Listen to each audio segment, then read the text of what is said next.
Welcome to Better Than Ever Live, wherever you're watching. I'd say wherever you're listening, but there's no podcast version of this. Wherever you're watching, hope you're making today, hope you make this weekend your masterpiece. My name's Dr. David Geier, orthopedic surgeon, sports medicine specialist, and media medical expert. I help you feel and perform your best regardless of age, injury, or medical condition. This is Ask Dr. Geier Friday. My brain is not working this afternoon.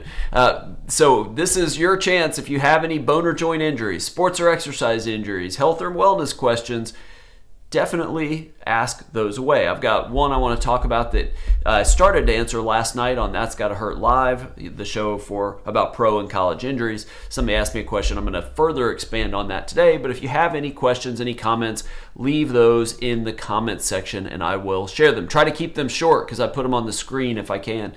So maybe one sentence, two very short sentences, something like that. I'd love your first name and where you are if you would. I'd just like to know where people are. And always remember that this is not meant for medical advice. This isn't medical advice. I haven't seen you, I haven't examined you, looked at x-rays, MRIs, any of that, because I'm not your doctor. I would love to be your doctor, but I'm not. So this is meant for general information and educational purposes only. If you do want to come see me as a patient formally, I see patients in Charleston, South Carolina and Charlotte, North Carolina. So go to my website, drdavidgeier.com, and that is spelled, I should put it on a lower screen graphic, but spelled like that, but .com. And you will see a contact page in the upper right.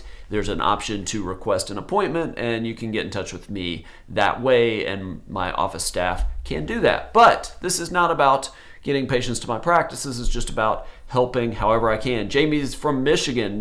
Good to have you. I hope everything is well up there. Hopefully it is not subarctic temperatures up there, but I suspect it is pretty cold right now. But I hope you have a great weekend, Jamie. And Jamie was there for That's Gotta Hurt recently. So that was Better Than Ever Live yesterday when we were talking about hyperbaric oxygen. If you want to know more about hyperbaric oxygen, I've gotten a lot of comments since yesterday about it, wanting to know more about it, because everybody's kind of heard it's this kind of cool thing that might have a lot of good applications and maybe they should try it. One interesting thing about hyperbaric oxygen, and then I promise I'll answer questions because I do have one I want to talk about a shoulder injury that I started to talk about last night. But one of the interesting things about hyperbaric oxygen, so I'm a guinea pig in the sense that I like to test things on myself and see how they work. I tested cryotherapy long before it became this big fad. I've done the salt, the float chambers where it's complete darkness and you lay in this bath that's just so much salt that you don't sink. You just lay on top of the water,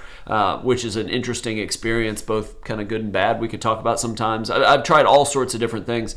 And I tried, this must have been 4 years ago, I wanted to try hyperbaric oxygen. And there was actually a clinic that did it. I go and the chamber is broken, so I couldn't do it. They never ended up getting another one. Since then, it has become, at least here in Charleston, like it is in much of the country. The only way you can do hyperbaric oxygen in most places is to have a prescription from a doctor, and it's for a non-healing wound. So like the one that we just got and installed and will be running with patients here very soon is the only one anywhere around us that you can just call and make an appointment without a prescription from a doctor and not for a wound healing purpose.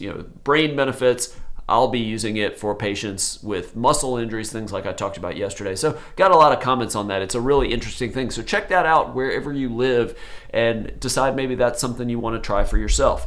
All right. Shadman says, hi, good seeing you. All right. Well, Jamie, let me know. And maybe you were the one that would ask me the question that I want to follow up on. I apologize. Yesterday I was kind of in hyperbaric oxygen mode. So if this is you, great. If it's not, I apologize. So somebody asked me yesterday about a collarbone injury. They broke their collarbone. And the collarbone, I never can do this in the camera very well. So this is the humerus, the ball of the ball and socket joint. This is the scapula or the shoulder blade that turns into the glenoid right in here, which is the socket.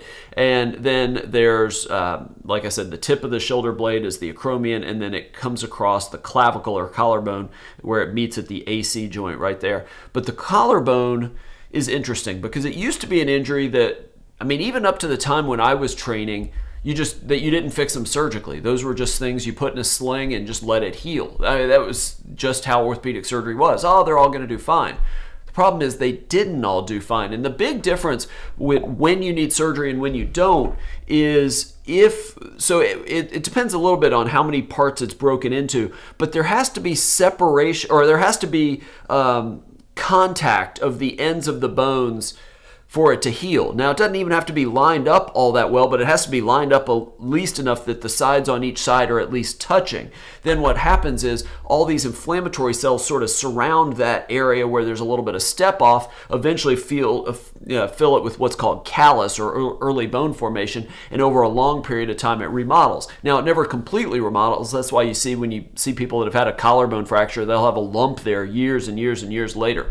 But where you have to fix them is if the two sides aren't anywhere in continuity. So if this is your collarbone, the space between them is a break. If it's like that, where there's no contact, that's going to not do very well in terms of, I mean, it might heal, but good chance that it won't heal. And so those a lot of times need surgery. That sounds awful. And anytime you're doing surgery, especially around the lungs and the blood vessels coming off your aorta and your heart, yeah, there's risks of that. But the nice thing about surgery is it lines it up very well. And in my experience, a lot of times is more reliable to heal than non-surgical treatments when there's a decent amount of gap. So it's sort of a win-lose type of thing.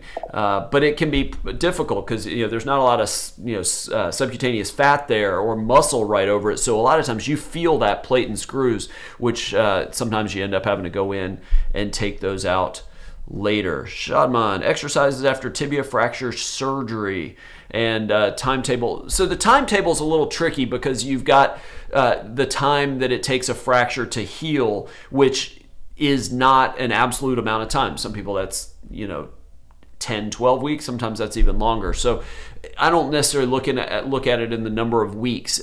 Gradually, you increase. The first thing you got to do is get it healing enough that you can put weight on it. That's the nice thing about a tibia fracture where they put a rod down the center of the bone, is that you can almost always bear weight on it right away, which speeds up the process even more so than fixing it with a plate and screws or just putting somebody in a cast. So that is nice. You can advance weight bearing much quicker, hopefully even have them off of crutches within a couple weeks. But a lot of it depends on that. So once the bone is healed enough that you can put all your weight on it, and especially once you get to the point where you're not needing crutches to walk, and then you sort of progress that to where you can walk without pain, then you can start advancing things like jogging and maybe jumping on it and things like that. All the while this is going on, and some of this you can even do before formal aggressive weight bearing without assistance, would be building the strength of your quads, building your hamstrings and even your calf muscles. That's wall squats and body weight squats and leg presses and different things like that. That's early phase. And then as you get later, you're talking about, again, running. You're talking about more plyometric strength, box jumps, landing from box jumps, balance, that kind of thing. So I know it's not a written list of descriptions, but that's generally how the process goes. Tibia fractures, at least in adults, full rehab is 4 to 6 months until it really starts to feel normal. Kind of a tricky thing. Jamie says, clavicle, because that was you. I apologize. I was kind of fielding a bunch of stuff all at once. Fractured on my right. A few months later, fractured on your left. That is no fun. What would be interesting is if you have to have surgery on one and the other side lines up well and you don't need it, you might as well match, but for what that's worth. But I will say that if it's surgery or if it lines up well and doesn't need surgery, that almost always heals. And the mistake I see made sometimes is surgeons or doctors that leave patients in the sling too long. And especially with a clavicle fracture, if it's fixed surgically, you can move their shoulder, move their arm really quickly to start getting range of motion back. But if you wait so long, or if you wait long enough, that shoulder gets stiff in a hurry. Let's see. Yeah, Jamie says she didn't need surgery. All right, what else? Shadman, I hope that answers your question. Make sure I didn't miss it. I don't have any idea what that is. Anyway, what else can I answer for you guys? Maybe a very short show. I'm very excited for this weekend. Not a huge sports weekend, although it is the NFL Conference Championships, but seeing as my Titans laid an egg, I will not be enjoying at least my team in it. Big shout out to Ja Morant, the Memphis Grizzlies, all-star starter for his first time. Really, really exciting for him and for the city of Memphis. Excited for that. If you don't know, if you don't follow the show, I am originally from Memphis, was born there, went to high school there, and did my orthopedic surgery training in Memphis at the world-famous Campbell Clinic. And so I've always been a Memphis Grizzlies fan. Very, very excited. Jamie, I hope you enjoy yours as well. All right, I'm going to wrap it up. I will say that I am planning to do these more often. I will not be here next Friday, but I am looking to actually ramp these up. Now, I'm not going to do them more often, like more times during the week, and I'm probably not going to answer as many personal questions about injuries on the Tuesday, Thursday shows or the night shows, because I'm going to start trying to sort of play up the Ask Dr. Geier Fridays. You might see short videos advertising those and things like that to get more people to these, doing it sort of all at once. And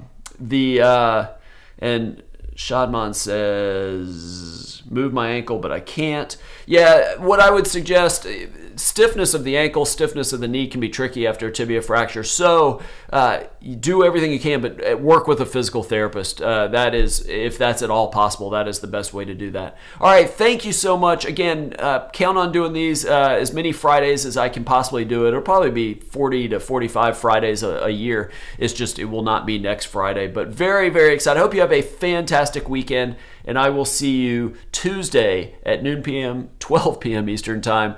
We're going to be talking about the ketogenic diet and athletic performance. Join us then for Ask Dr. or for Better Than Ever Live. Told you I can't think today. You have a great weekend. Take care.